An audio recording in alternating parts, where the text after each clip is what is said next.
Sir இப்போ main stream மீடியான்னு சொல்லக்கூடிய ஒரு பிரபல ஊடகத்தில் வந்து செய்தி வாசிப்பாளராக இருந்த சௌந்தர்யா அமுதமொழி அப்படிங்கிற ஒரு நெறியாளர், ஒரு பத்திரிகையாளர் வந்து கேன்சரால் கிட்டத்தட்ட 1.5 வருஷம் ரொம்ப அவதிப்பட்டாங்க. போன் மேரோ கேன்சர்னால.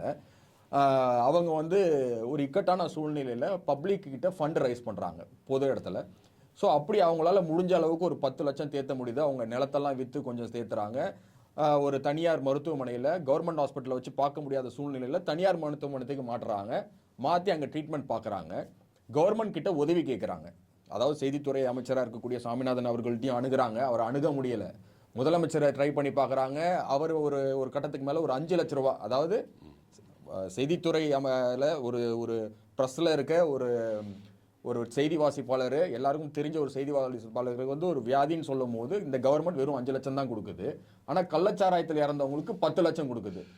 அந்த பொண்ணை இந்த கவர்மெண்ட் நினைச்சிருந்தா காப்பாத்திருக்கலாங்கிறது பத்திரிகை துறையில் இருக்க எல்லாருடைய குரலாக இருக்கு. நினைச்சிருந்தா அந்த பொண்ணு இன்னும் ஒரு வருஷம் அந்த பொண்ணு உயிரோடு இருந்திருக்கும். இந்த நிகழ்வை எப்படி பார்க்குறீங்க? குறிப்பாக உதயநிதியிடம் உதவி கேட்டிருக்காங்க. ஆனால் இப்போ வரைக்கும் அவங்களுடைய பிஏ வந்து அதை அடுத்த கட்டத்துக்கு கொண்டு போகல.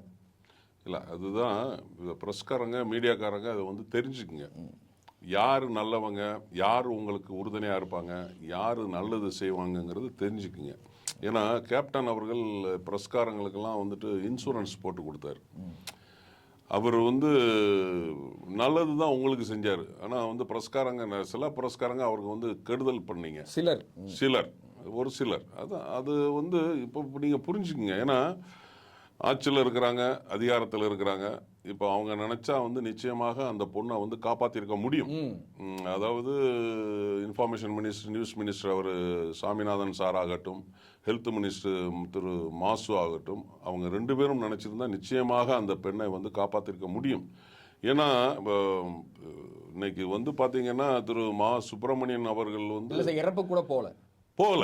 அது வந்து ஒரு துயரமான ஒரு செய்தி. அது வந்து நீங்கள் போயிருக்கணும். அது ஒரு நியூஸ் ரீடர் வந்து ஒரு மீடியா உள்ளவங்க போயிருக்காங்கன்னா, உங்களுக்கு பல வேலைகள் இருக்கும். மினிஸ்டர்களுக்கு உங்களுடைய ரெப்ரஸன்டேட்டிவ் அந்த பகுதியில் இருக்க ஒரு திமுகவோட ஒரு மாவட்ட செயலாளர் அனுப்பிச்சிருக்கலாம், ஒரு பகுதி செயலாளர் அனுப்பிச்சிருக்கலாம், இல்லை ஒரு வார்டு செயலாளர் அனுப்பிச்சிருக்கலாம். நீங்க உங்களுக்கு வேலை இருந்ததுன்னா யாருமே போகல. அதுதான் நான் சொல்ல வரேன். அதாவது பிரஸ் கிளப்ல அந்த உடலை வைக்கிறாங்க ஒரு 1 hour. அதுக்கப்புறம் அந்த அவங்க ஒர்க் பண்ண அந்த நியூஸ் சேனல்ல வைக்கிறாங்க.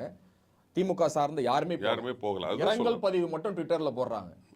அது வந்து ஈஸி தானே. ஒரு அட்மினை வச்சுக்கிட்டு போட்டு போயிட்டே இருக்க வேண்டியது. அது வந்து இது ரொம்ப ஈஸியான ஒரு விஷயம். அரசியல்வாதி ஆகட்டும், பெரிய ஸ்டார் ஆகட்டும், ஒரு அந்த ட்விட்டரில் அந்த சோசியல் மீடியாவில் ஒரு அட்மினை போட்டு போயிட்டே இருப்பாங்க.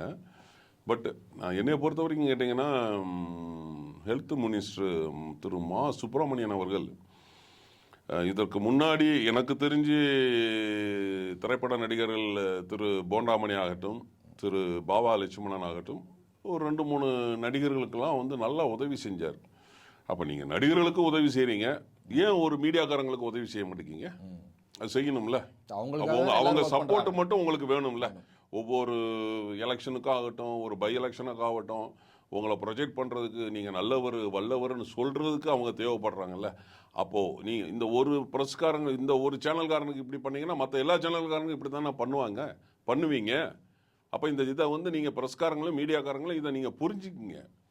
இல்லை, உடன் பயணித்த ஊடகவியலாளர்கள் என்ன சொல்கிறாங்க, நான் கவர்மெண்ட்டை அணுகணும், உதயநிதி ஸ்டாலினை ட்ரை பண்ணோம், மாசு அவர்களை ட்ரை பண்ணோம், சிஎம் கிட்ட ட்ரை பண்ணோம், அவங்க வெறும் 5 லட்சம் மட்டும்தான் கொடுத்தாங்க, அவங்களுக்கு போடுற ஊசி செலவே கிட்டத்தட்ட லட்சக்கணக்கில் ஆகுது, கொஞ்சம் உதவி செஞ்சிருந்தா அந்த பொண்ணு இன்னும் ஒரு வருஷம் இருந்திருக்கும் அப்படிங்கிற வருத்தப்படுறாங்க. கவர்மெண்ட்டே உதவி செய்யலன்னு. இல்லை, அதுதான் என்ன பண்ணியிருக்கணும், ஊசி போடாமல் கள்ளச்சாராயத்தை வாங்கி குடிச்சிருந்தா 10 லட்சம் கொடுத்துருப்பாங்க. இப்படித்தான் செய்யணும் இவங்ககிட்ட. ஒழுங்கான முறையில், நல்ல முறையில் வந்து எங்களுக்கு உடம்பு சரியில்லை, இதாக இருக்குது, அப்படி பணம் கொடுங்கன்னு சொல்லி கேட்டால் தரமாட்டாங்க. ஏங்க 60 ரூபா கள்ளச்சாராயத்தை வாங்கி குடிச்சிட்டு 10 லட்ச ரூபா வந்துட்டு கொடுக்குறாங்க. அது கேவலமான ஒரு அரசியலாக இருக்குது, கேவலமான ஒரு ஆட்சியாக இருக்குது. அப்போது ஒரு மீடியாக்காரங்களுக்கு வந்து நீங்கள் செய்யணும். 5 லட்ச ரூபா கொடுத்தா போதுமா? அது வந்து எவ்வளவு இன்ஜெக்ஷனுக்கு, அது வந்து கேன்சருக்கு எவ்வளவு ஆகும்? எல்லாம் கேன்சர் இன்ஸ்டியூட்டில் வந்து ஒரு ஸ்பெஷல் வார்டை வந்து கொடுத்து, அவங்களுக்கு வந்து ஒரு ஸ்பெஷல் டேக்கர் டாக்டரை கொடுத்து நீங்கள் கவனிச்சிருந்தீங்கன்னா அந்த பொண்ணு இன்றைக்கி கூட 2-3 வருஷம் உயிரோடு இருந்திருக்குமே. அதை ஏன் நீங்கள் வந்து செய்யலை?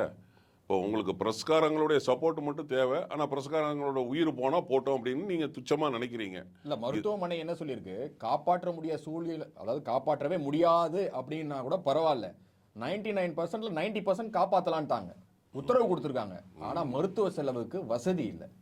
அது வந்து என்ன பண்ணியிருக்கணும், கவர்மெண்ட் வந்து அதை டேக் ஓவர் பண்ணியிருந்துருக்கணும். இதை வந்து நம்ம வந்து சொல்லிட்டோம்னா நம்ம சொல்றத வந்து தப்பா ப்ரொஜெக்ட் பண்ணுவாங்க. அது வந்து ஆளுங்கட்சி இல்ல உதவி கேட்கலனாலும் பரவாயில்ல, எல்லார்கிட்டையும் கேட்டுட்டாங்க திமுக ல. அதான் இப்போ நீங்க சொன்ன மாதிரி திரு உதயநிதியை வந்து அவங்க ரீச் பண்ணவே முடியல. அதே மாதிரி வந்து திரு மாசு அவர்களையும் வந்து அப்புறம் எப்படி சார் மக்களுக்கான பிரச்சனைகளுக்கு உங்க குரல் கொடுப்பாங்க? அதுதான். மக்கள் ஒரு சாதாரண ஒரு ஊடகத்துறையில இருக்கவங்களே இவங்களை அணுக முடியல அப்படின்னா ஒரு சாமானியன் எப்படி அணுகிறது? நிச்சயமா அணுகவே முடியாது, பார்க்கவும் முடியாது, பேசவும் முடியாது, போயிட்டு இருக்க வேண்டியதுதான்.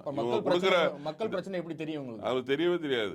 அப்பப்போ அந்த 5 வருஷத்துக்கு ஒரு வாட்டி எலெக்ஷனுக்கு வந்துட்டு நம்ம கிட்ட அடிச்ச கொள்ள காசை வச்சுக்கிட்டு 500 1000 கொடுத்துக்கிட்டு ஓட்டை வாங்கிட்டு போகணும்னு நினைக்கிறீங்க. அது என்னைக்குமே நடக்கும்னு நினைக்காதீங்க. ஒரு நிமிஷத்துல என்ன வேணாலும் நடக்கும், புரியுதுங்களா? இந்த பணத்தை மட்டும் வச்சுக்கிட்டு நினைக்காதீங்க. தயவு செய்து அந்த மாதிரி மீடியாக்காரங்களுக்கு நீங்கள் உதவி செய்யுங்க. உங்களுக்கு காது வழியாக செய்தி வந்தாலே அந்த மீடியாக்காரங்களுக்கு உடனடியாக என்ன செய்யணுமோ அதை, ஏன்னா உங்ககிட்ட எல்லா பவரும் இருக்குது, அதிகாரம் இருக்குது, ஹாஸ்பிட்டல் இருக்குது, அத்தனை பேர் இருக்கிறாங்க. நீங்கள் வந்து நினைச்சால் இன்னைக்கு அந்த சௌந்தர்யாவை வந்து காப்பாற்றிருக்க முடியும். இது வந்து ஒவ்வொரு ஊடகவியாளருக்கும், தொலைக்காட்சியில் வேலை செய்கிறவங்களுக்கும், பிரஸ்காரங்களுக்கும் ஒரு பாடம், ஒரு படிப்பினை. இந்த அரசாங்கம் எப்படி எப்படி இருக்குங்கிறத நீங்கள் இதை தெரிஞ்சுக்குங்க. தயவு செய்து உங்களுக்காக யார் குரல் கொடுக்குறாங்க அவங்களுக்கு நீங்கள் குரல் கொடுங்க அப்படின்னு இந்த பதிவு மூலமாக நான் கேட்டுக்கிறேன்.